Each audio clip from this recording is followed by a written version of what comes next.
here's what I've noticed about our stories, mine, yours, everybody else's. They're all unique, but they also overlap in some places. There are some things that all of us have tasted, all of us have experienced in one form or another at one time or another. So I want you to start looking for yourself, especially in these first two stories I'm going to tell you.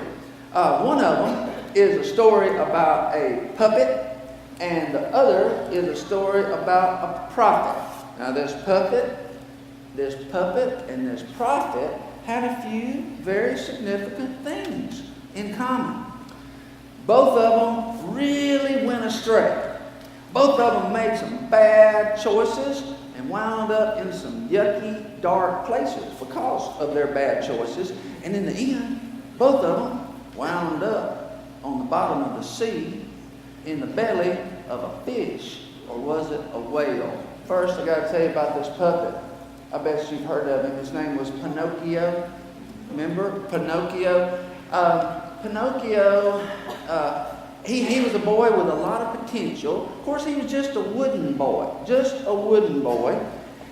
His father's dream was for Pinocchio to become a real little boy, to become a real person like himself. Now I want you to take a look at this picture. The top picture, you see the old wood carver. His name was Geppetto.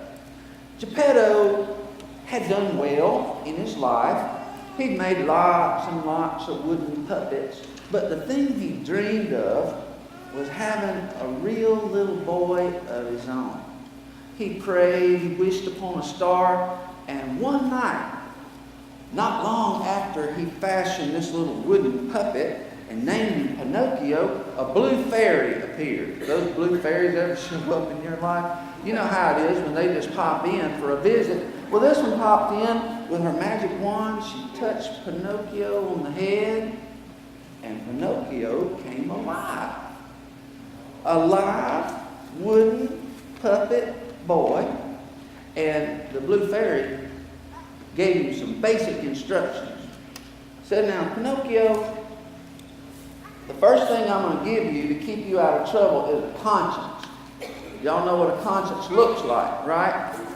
Let's see what a conscience looks like. A lot like that. There was a little cricket named Jiminy who would stick with and talk to Pinocchio as much as Pinocchio would let him.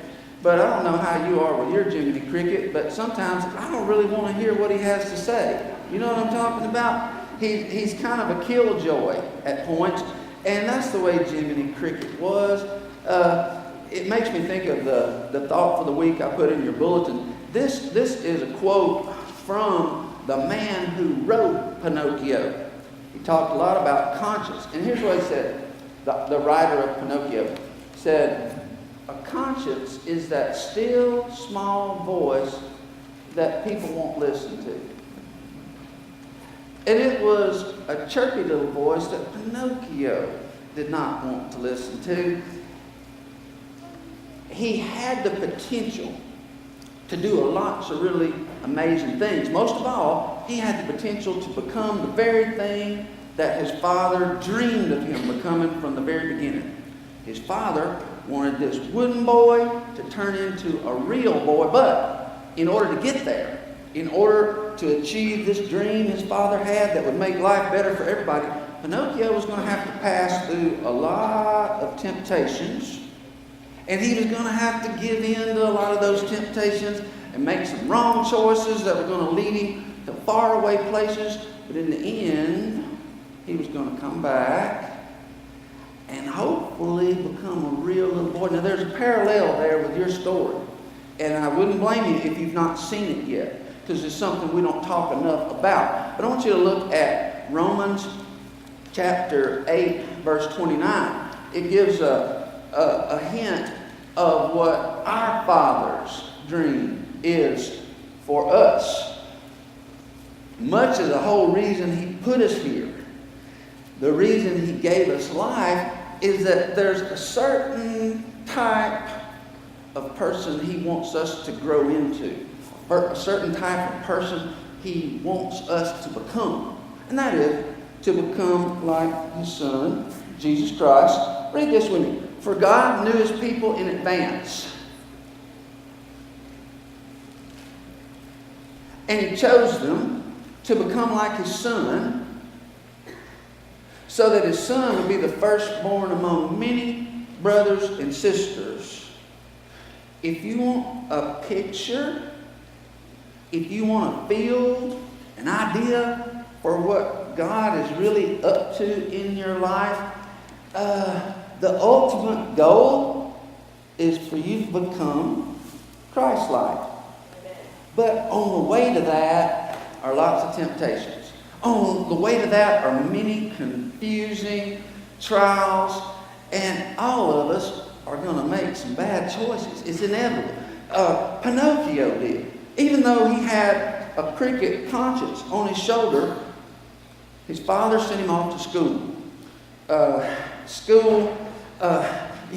world itself is a school. Have you figured that out yet? A few days ago, Melina and I got a text from a girl we knew years ago in another church, and she's kind of having a hard time. I gather from what she says that she's not always listening to the still small voice, and she's having a lot of problems, and part of me wants to say she's helped generate some of these problems, because I know at that age how many of those kind of problems I helped generate. I don't know if it's that way with her or not, but here's what she said in the text. She said, I got a question about God. My question about God is life just one test from God after another? Is life just one test from God after another? I get a hunch that it's seeming that way to her right now. Have you ever been in a place like that where it seems like everything's just one test after another? When the test's going to be over with? Well, I said in response, I said, I don't know about a test, maybe, but it's definitely a series of lessons. This world really is a school. And the way it works is if we learn the lesson, once we learn the lesson, we can go on to the next lesson. But if I'm stubborn and if I'm closed off and I'm not willing to take an honest look at myself or my life or my future or God, I may wind up repeating the same lesson several times. You may have heard me quote one of the most influential books in my early adult life. It was called If Life's a Game, These Are the Rules. If life's a game, these are the rules. Rule number one, just imagine you're getting ready to start a board game. You're reading the directions for life, this game, this school. And here's rule number one. The same lesson will be repeated to you in various forms until you've learned it. Once you've learned it, you can move on to the next lesson. But am I the only one who has spent 8 years in the 7th grade before? I mean, do you know that I have to repeat lessons? And every time I repeat them, they're a little harder than they were the time before. Here's what to look for. Look for that same lesson coming to you in a different form. And when you start noticing that pattern, you'll stop running from the lesson and you'll live it. Helen Keller, I wrote her words in the bulletin last week. Helen Keller said, life is a series of lessons that must be lived in order to learn. The important lessons in life are not little one-liners that we can memorize and then we're good. The important lessons really do have to be lived out. And they have to be lived out in times where everything feels like a test and we're getting tired and we're tired of making bad decisions. Well, Pinocchio, he made some bad decisions, but it wasn't his fault. It was not Pinocchio's fault. It was this fox's fault. This fox who came along and tricked Pinocchio. His name was Honest John.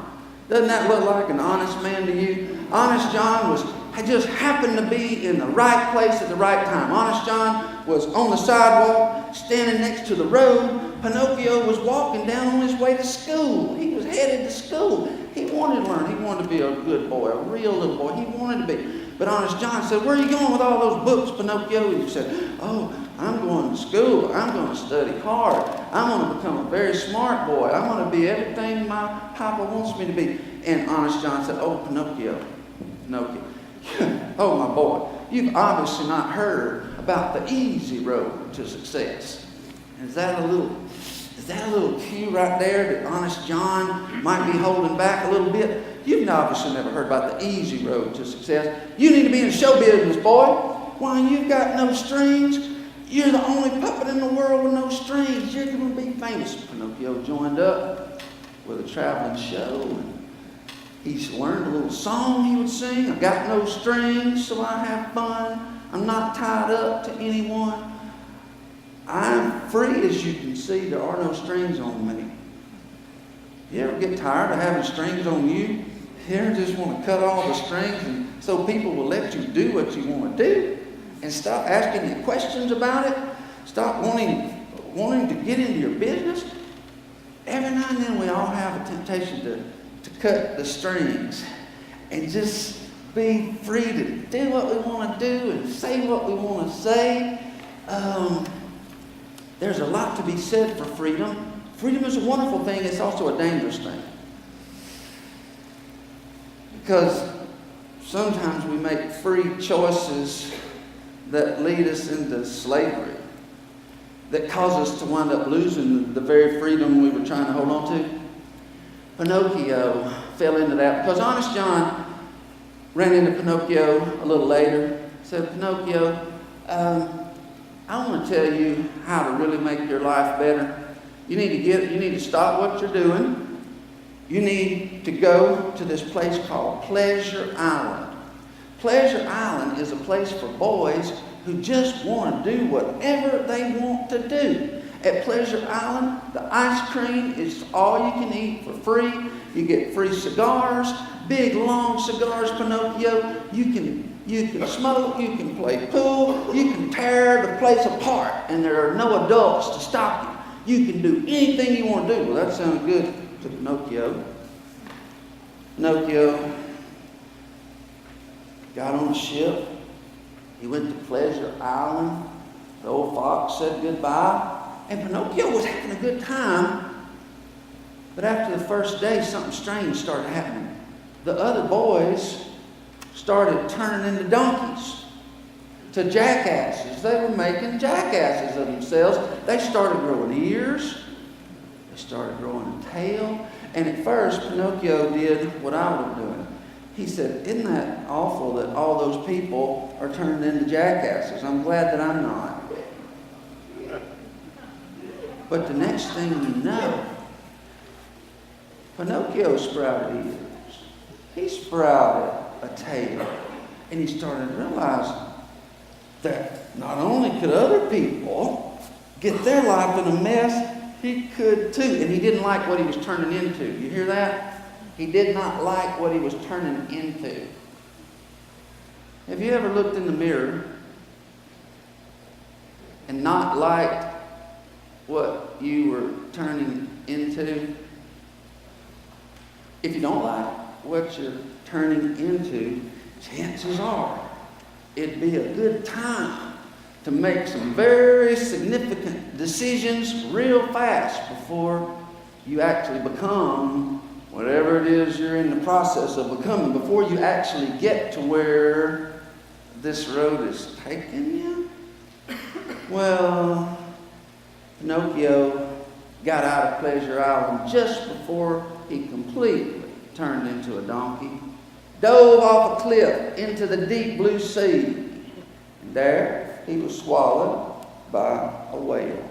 Now, you talk about whales and people getting swallowed. If you've ever been to Bible school, that's going to remind you of Jonah. Let me tell you a little bit about Jonah.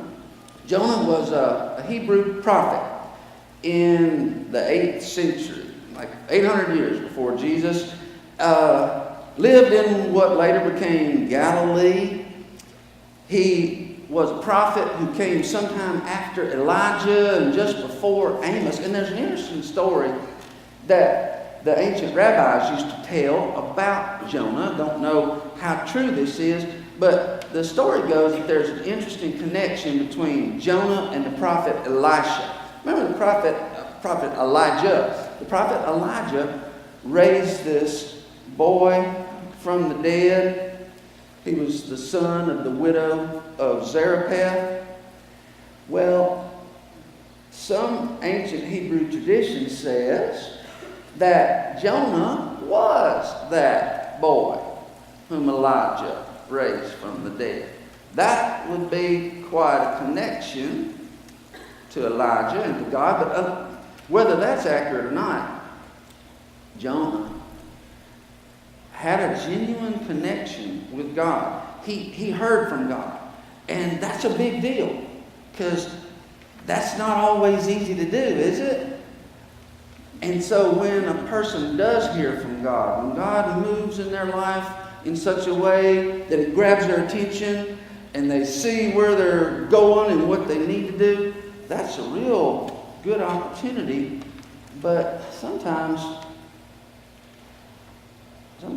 God will send us places we didn't really want to go, and He'll send us through situations we would sure rather not be in. And He was trying to send Jonah to a place that Jonah did not want to go. Let me read this to you. It's Jonah chapter 1, verses 1 and 2. Now the word of the Lord came to Jonah, the son of Amittai, saying, Arise, go to Nineveh, that great city, and cry out against it, for their wickedness has come up before me. Go to Nineveh. Well, that was not good news to Jonah. That's not a place that he really wanted to go, not at all. You see, Nineveh was the capital of Assyria. And if there's one thing, if there's one nation every good Hebrew hated, it was Assyria. And they just figured God hated them too. I mean, don't you assume that God hates the same people that you do? I mean, that's pretty common in human nature. They hated the Assyrians. How could God love them? But God said, Jonah, I want you to go talk to these people. Tell them what you know about me. Tell them what's going to happen to them. But also let them know that there's hope for them. Well, Elijah didn't want there to be hope for those people. You know, some people, you ever met anybody that you just decided they really do need to go to hell because they, it would just be better for everybody if they would. That's the way that Jonah felt. He didn't want to do this, so the Lord said, Arise, go to Nineveh. Well, Jonah arose all right. But that was the only part of the command he obeyed. He arose and he went somewhere else. Verse 3. Jonah arose to flee to Tarshish from the presence of the Lord. Flee to Tarshish. Now, where's Tarshish? Tarshish was up on the coast of Spain. It was a long way away. It was the other end of the world, and it was about as far as he could conceive of going. And that's the whole idea behind getting away from the presence of the Lord. I'll just go somewhere else, and none of this stuff will apply. I'll go make a fresh start somewhere. He went down to Joppa, found a ship going to Tarshish. He paid the fare and went down into it to go to Tarshish from the presence of the Lord. That was really important to him. He wanted to find a ship going to Tarshish. And I tell you what, it was his lucky day. It was Jonah's lucky day. Because he went down that port at Joppa just hoping, is there any way I could get to Tarshish? And guess what? God opened the door. God opened the door. It just so happened there was a ship going to Tarshish. Now that was the very place that God had said. That was not where God had said to go, but it was an open door. And you know what they say about open doors? You know about forks in the road. You come to a fork in the road, take it. When you get to an open door, I don't know about you, but a lot of us think, well, it's an open door, so God has obviously opened this opportunity up for me, because here it is. It's right there. All I got to do is walk in. You know, it is true. Let me say it's very true that when you're in God's will and you're following Him and you're in sync, in harmony with Him because your will is surrendered to His will, God will surely open doors. He will open doors and allow you to go where you need to go. God opens doors. That's totally true. You know what else is totally true? God is not the only one who opens doors. Amen. Other people open doors. Other forces open doors.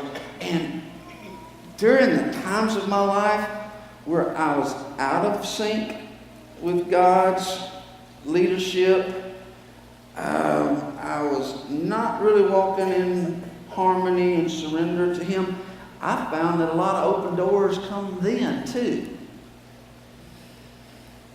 And if you're not really careful, your first thought will be, well, God's given me quite an unusual opportunity here.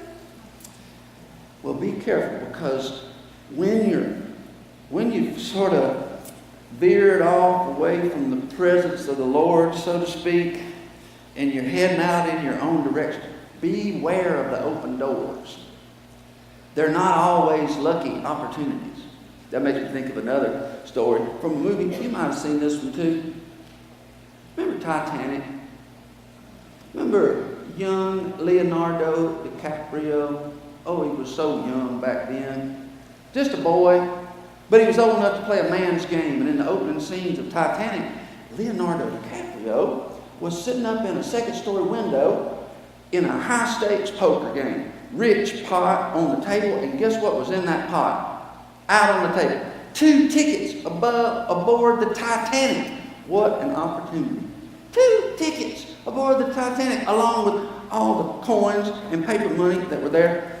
Leonardo, he bluffed, he raised, he won the whole pot. And just as he won and he was raking his tickets and his cash into his pockets, he heard the horn blow on the Titanic. And oh, he was about to get left. Oh, he had to hurry. He had to hurry. And so young Leonardo went running through the crowd, bobbing and weaving behind horses and carriages and around ladies and gentlemen, and rushed up the gangplank. And the gangplank had already moved away from the ship. But Leonardo was so determined. This door is open, and he just leapt across the open air, and he got on the Titanic just in time. I mean, almost missed it. One lucky boy, that Leonardo. Open doors. Open doors. Well, Jonah found an open door. Ship going to Tarshish. He paid the fare thereof. Had to buy his own ticket. Wasn't quite as lucky as the man on Titanic. But some similar things were about to happen. He joined up with a bunch of Phoenician sailors. And each one of these sailors was a wild child in his own way. Each of these fellas had spent plenty of time going away from the presence of the Lord. You know the thing about living and operating in such a way that takes us out of God's will for our life, that gets us out of harmony with God? Once we get out and we know things aren't right anyway, it's almost easier to just keep going than to acknowledge that and go all the way back to start and start over and admit that maybe I took the wrong path here. Well, there are people who spend their whole lives, or people that spend years, so to speak, moving away from the presence of the Lord. And here's the thing. If you run from the presence of the Lord long enough, and you're excited and determined enough to get away from Him, it might eventually work. You might find that it works. Then again, what's better is that you'll run out of places to run. And that is, you might say, what happened to Jonah. he got into this ship, going to go away from the presence of the Lord. Now, I got to say this about going away from the presence of the Lord. That's just a figure of speech, you know, because God is omnipresent, omniscient. He's everywhere. He's kind of like the Santa Claus is watching you. He's everywhere. He's everywhere. And that's the way God. You can't really get away from the presence of the Lord, but you can try. And in the process of trying, you will create some emotional distance from God. And that's what was going on with Jonah. He thought he would go far enough in this ship that he'd get away from God, but there was one psalm that probably had not yet been written in, so he wouldn't have known about it. But Psalm 104, verse 3, it says of God, He makes the cloud His chariot. He rides upon the wings of the wind. Now you can't get away from one who does that, and neither did Jonah. Verse 4 and then verse 5. The Lord sent out a great wind on the sea, and there was a mighty tempest on the sea, so the ship was about to be broken up. Verse 5. Then the mariners were afraid, and every man cried to his God, and threw cargo that was in the ship into the sea to lighten the load. Jonah had gone down into the lowest parts of the ship. He lay down. He was fast asleep. In verse 6, the captain came to him, said to him, "What do you mean, sleeper? Arise, call on your God. Perhaps your God will consider us so that we don't perish." And that's when Jonah started realizing that maybe in his running, maybe in his attempt to live without any strings on him, in his attempt to get free of God, he'd only created a situation where his ship was about to sink. And Jonah said to those people, those sailors, "We're in a tight spot." Like George Clooney used to say, "We're in a tight spot." They were in a tight spot. And Jonah said, "Tell you what though, if you will throw me overboard, it's me. Throw me overboard and the sea will stop. All the waves and all the wind will cease." Jonah made a wise choice there, because he started realizing something that we need to realize, and it's this. When we get out of God's will and we've cut all our strings and we go to Pleasure Island, we wind up in the sea, we not only hurt ourselves, we hurt the people around us. Okay? Jonah was the one running from the presence of God. He was the one doing that. He was actually the only person on board who was intentionally doing that. The others might have been going their own way, but Jonah knew better. And here's the thing. It got Jonah in trouble. It created problems for Jonah. But it also affected other people. Here's what we're prone to do. If I start making bad decisions and I realize that I'm becoming my own worst enemy, you know what my first defense is? Well, it's only hurting me. It's nobody else's business. Oh, but here's the thing. You're going to affect everybody in the boat, will you? I'm talking about the people that are closest to you. They're going to feel it the worst. And they're going to feel it first. Your spouse, your children, your closest friends and co-workers. When we're involved in something self-destructive, it doesn't just destroy us. It affects all the people around us. Jonah recognized that. Finally, they threw him overboard. And I don't know how you pictured this before. Jonah going overboard, was the fish waiting there to catch him whenever he came flying off the side of that boat? Near as we can tell from the scripture, that wasn't the way it went. It's more like Jonah hit the water and started sinking down, And, well, you just read this verse, Jonah chapter 2, chapter 2, verse 5. Here's where he describes what happened. The waters surrounded me, even to my soul. Another translation said, I sank beneath the waves. The waters closed over me. Seaweed wrapped itself around my head. You know, the thing about swimming in a creek is putting your feet down, isn't it? And when you put it down, you feel something wet and soggy. It's probably a snake's nest, a moccasin's nest. You know what I'm talking about. Well, imagine if you sunk down into the seaweed and it got wrapped around your head. That's a nightmare. Seaweed wrapped around my head. I sank down. I was in prison. But you, Lord, snatched me back from the jaws of death. Basically, Jonah was sinking. He was sinking fast. And he was in this wet darkness, thrashing around, seaweed over his head. And the next thing he knew, he started recognizing, hey, wet darkness has turned into dry darkness. And wherever I am, it sure does stink in here. Smells like a bucket of rotten minnows here.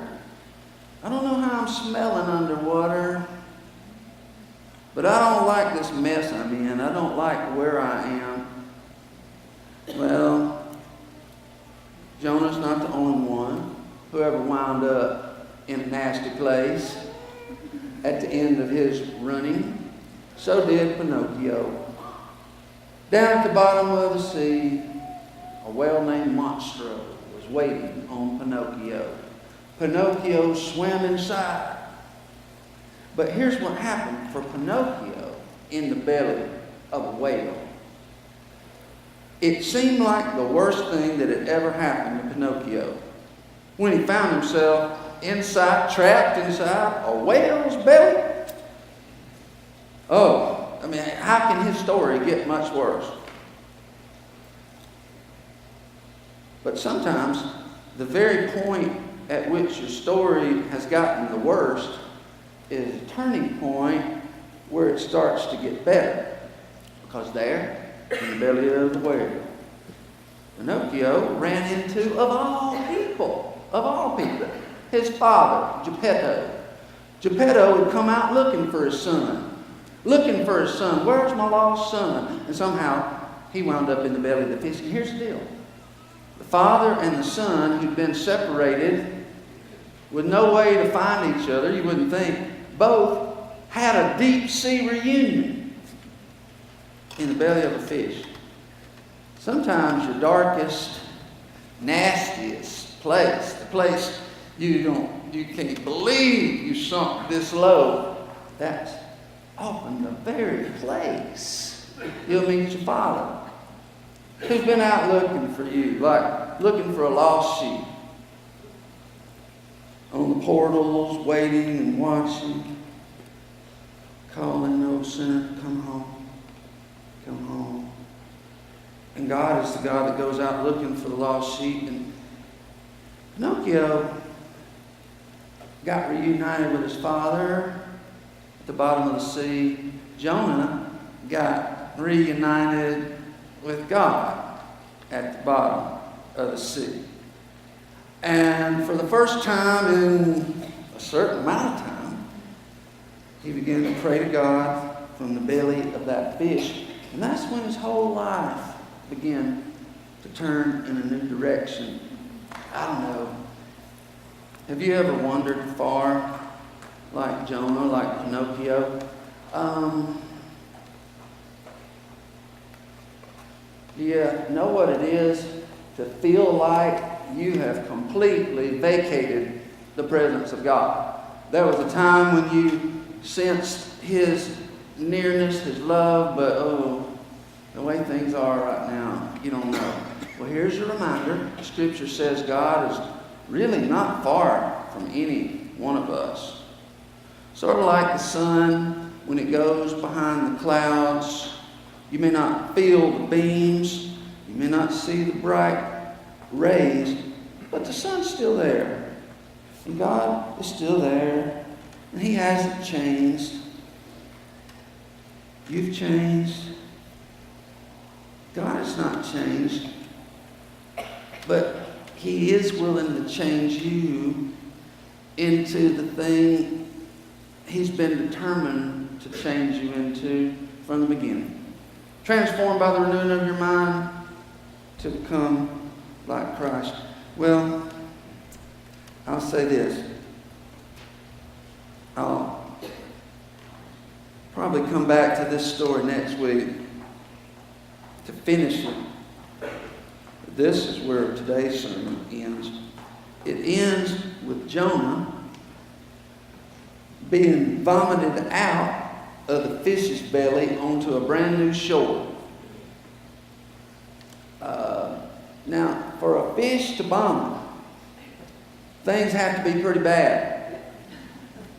I mean, fish can eat things we don't eat, and they never seem to get sick. At least most of the fish I've known are that way. And I think you would agree. But this fish, he had Jonah inside. And Jonah was sick, and Jonah was miserable, and Jonah's life was a mess. It was such a mess, even the fish couldn't stand it.